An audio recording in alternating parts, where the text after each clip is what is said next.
Bullet డయటీ Rajasthan. మన దేశంలో సహజంగా విగ్రహాలని, ఆవుల్ని, చెట్లని, పుట్టలని, వానరాలని పూజించడం కామన్. బుల్లెట్ని దేవుడిలా భావించడం ఎక్కడైనా చూసామా? ఆ వింత గుడి రాజస్థాన్లోని జోధాపూర్లో ఉంది. ఇక్కడి రాయల్ ఎన్ఫీల్డ్ని భక్తులు పూజిస్తారు.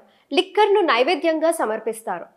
ఇలా చేస్తే రోడ్డు ప్రమాదాలు జరగకుండా దేవుడు కాపాడుతాడు అని ఈ గ్రామస్తుల నమ్మకం.